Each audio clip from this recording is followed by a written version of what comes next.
Oh, nothing dramatic. Just seems some young wizard might have a set of sticky fingers. And by that I mean, someone's been stealing things. No! What's gone missing? Pies and cakes, mostly. Set them on the table to cool, and next thing you know, they're gone. Thought maybe it were Fang, except he's been with me this whole time. And a few of his favourite biscuits is missing too. Don't worry, Hagrid. I'm sure we can track down the culprit. Let's see if they left any clues behind. A bit of careful investigation is all we need.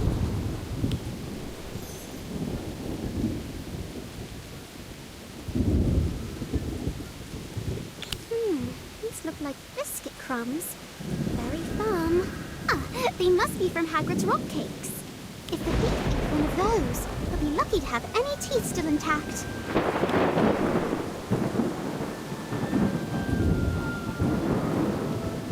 There are a few feathers, different colours, but not very bright.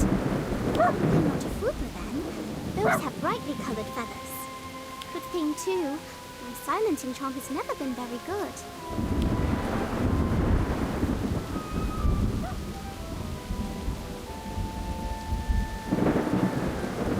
What's that? It sounded like a strange popping sound. Almost like someone using apparition.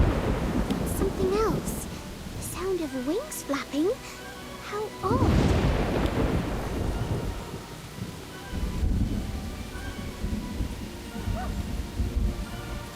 How's it going? Did you find any clues? A few. I don't think it was a suspicious wizard who stole your food, Hagrid. I think it might have simply been a hungry bird. A bird with multicolored feathers that also happens to be capable of teleportation. If my suspicions are correct, it will probably reappear any second. There it is! Or was, I mean.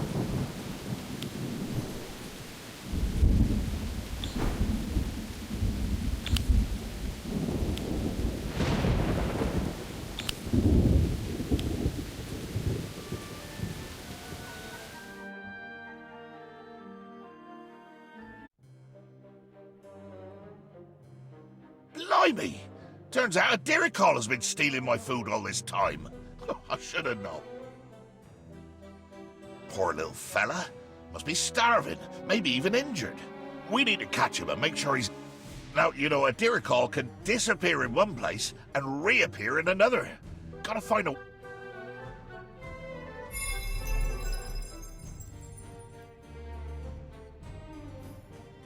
You need more. You need more. What do you? Stack of Monster Book of Monsters.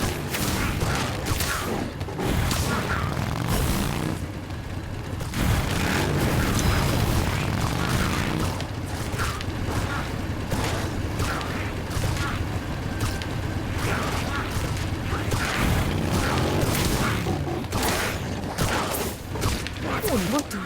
Now you're in trouble.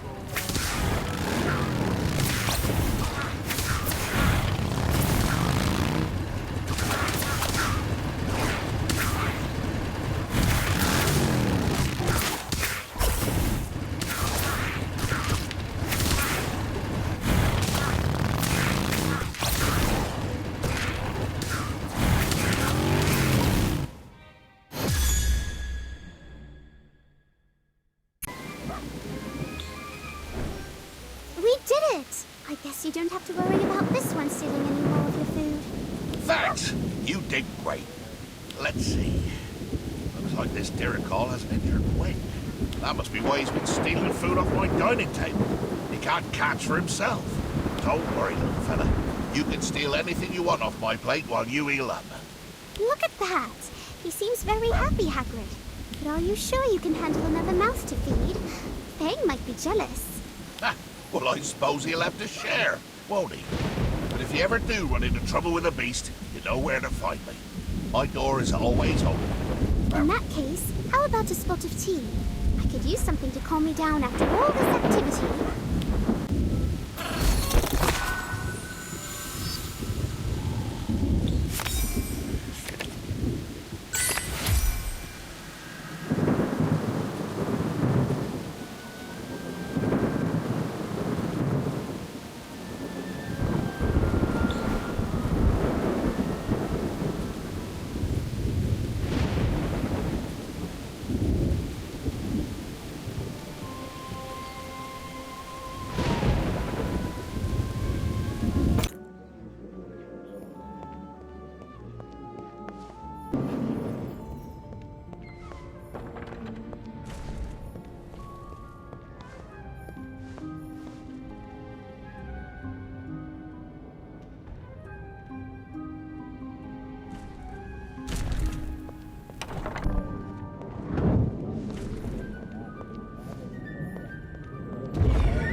again for agreeing to revise with... Wait a moment, where's your cauldron? Filch confiscated it, along with all my ingredients. He's convinced I'm the one who swapped his pumpkin juice for babbling beverage, so he seized my potion-making equipment as evidence. What? But you had nothing to do with that, right? No, of course not. But Filch received a tip from a concerned student, so he's certain it's me, no matter how much I try to convince him otherwise. I suspect this is all the Frey's fault, those kids. But the potion's practical is tomorrow. No, which is why I need your help to brew a batch of invisibility potion and sneak into Filch's office to get it back. It won't turn us completely invisible, but it should give us enough cover that we can make it in unseen. But in order to do that, we'll need some tincture of demiguise and pearl dust. Do you think you could find some for me? Were you able to get all the ingredients? Thanks. I have everything I need to brew the invisibility potions now. As soon as I'm finished, we can drink them and head for Filch's office.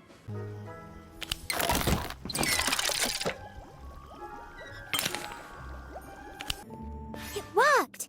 We're invisible. Well, mostly. I can still sort of make you out from this distance. Yeah, invisibility potions are handy, but they won't completely erase your presence, especially in close quarters. Not to mention that you can still be felt and heard. Which is why we need to be careful and hide behind cover whenever possible.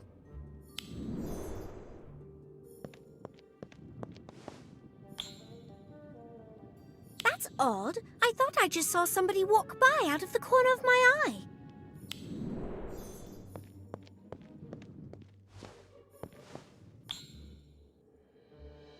Speaking of the Black Lake, you know that beech tree on the lakeside? Don't you think that'd be the perfect spot to have a picnic? Maybe, if you're not too busy on Saturday, we can try it out. I suppose I could take a break from studying for a picnic. Oh, why don't we invite everyone? Oh, sure. Why not? The more the merrier, right? Poor Robin. She might as well be invisible for how oblivious Kevin is.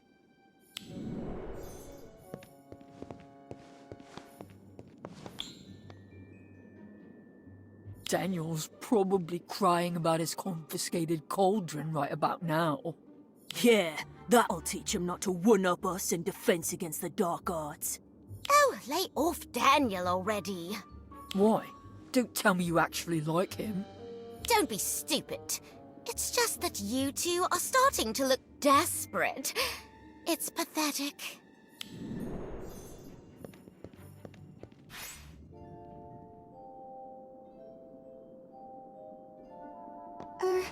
Daniel? Doesn't it look like Mrs. Norris is staring straight at us? She must be able to see through our shroud of invisibility. That cat's too perceptive for her own good. She's going to blow our cover. Come on, let's try to lose her. Well, well, Mrs. Norris. What do we have here? Looks like two sneaky little troublemakers who need to be taught a lesson.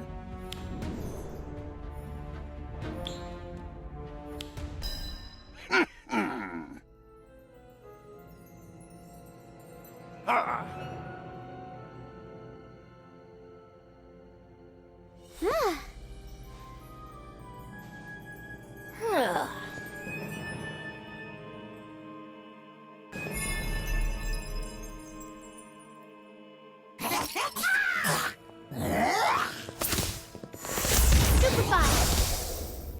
Sectum Sempra!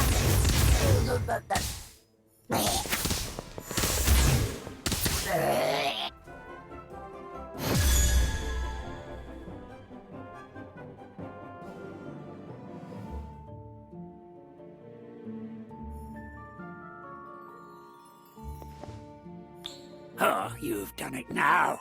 I'll see the both of you expelled for this. Expelled for what now?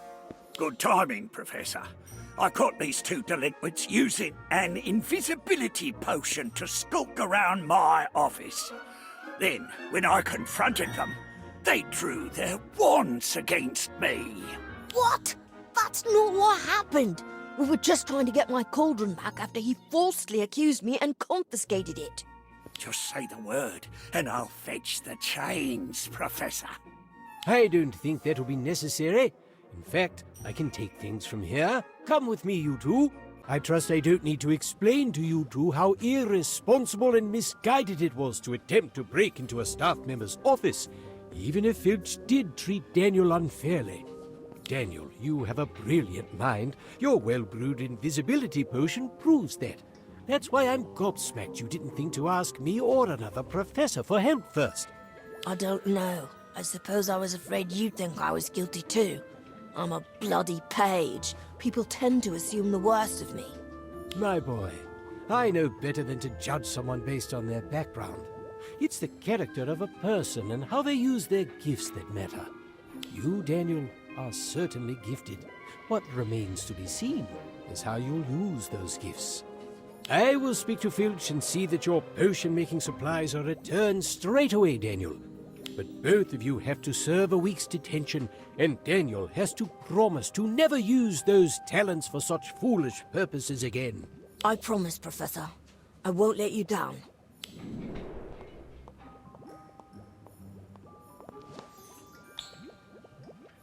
Well, that wasn't nearly as painful as I thought it'd be. Slughorn's right. I'll never be great, or make a name for myself if I keep being so reckless. Here, you can have the rest of the invisibility potion. I won't be needing it anymore. All right. Now that I think about it, using an invisibility potion to explore off-limit places in the castle, like other houses' common rooms, and the headmistress's office does sound fun. I should give it a go sometime.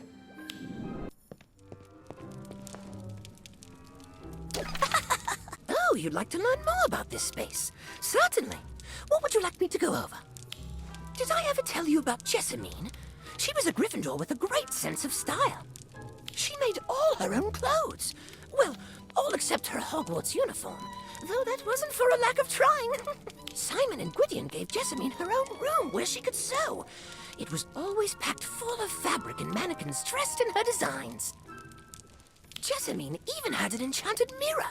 It's an amazing bit of magic that previews how an outfit will look on whomever gazed into it. I wonder if it's still here somewhere.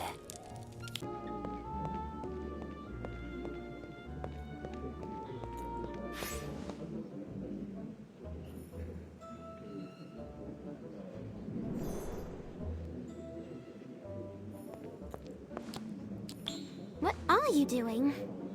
It's not what I'm doing, it's what the Freys were doing. When was the last time you saw them reading?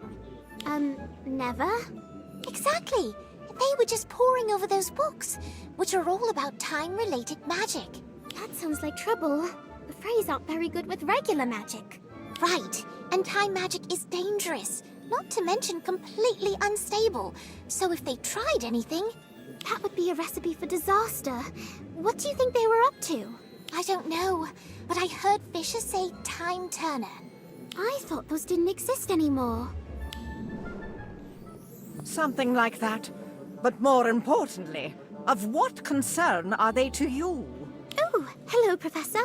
Not us, the Freys. Ah, yes. I ran into those two in the corridor. It seems they had a minor mishap with the swelling solution. Why they thought traveling back in time to undo it would be less trouble than a simple deflating draft is beyond me. Rest assured, I've set them straight. The twins will not be trying to reinvent the time turner, as no one should. Why are they so dangerous? Time turners, I mean, not the Freys. When used properly, time turners are actually quite safe. It's when a witch or wizard ignores the rules and misuses a time turner that the results can be catastrophic. Which is why the Ministry of Magic had very strict regulations around who could obtain and use a time turner, and who could not. Have you ever seen one? I have. In fact, one of our very own students was approved to use a time turner a few years ago. A brilliant young witch who you might be familiar with. Hermione Granger. That sounds like a good story. Would you like to hear it?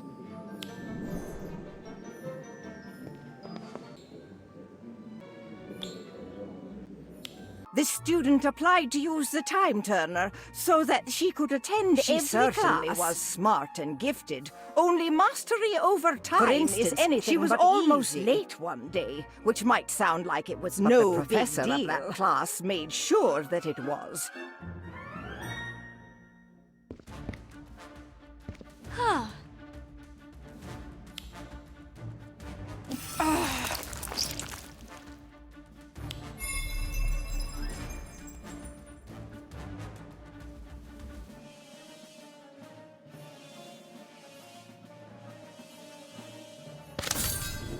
Time turner!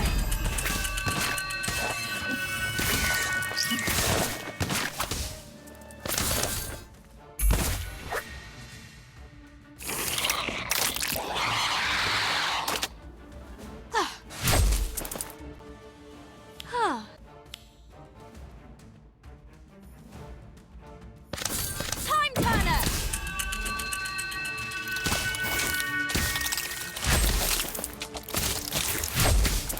Time turner!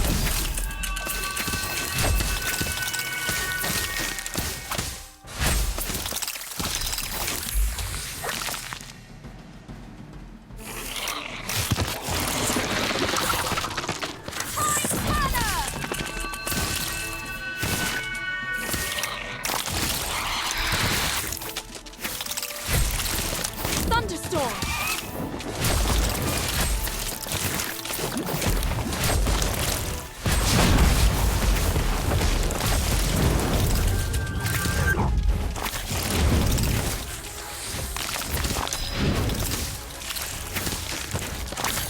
Time turner! Incendio!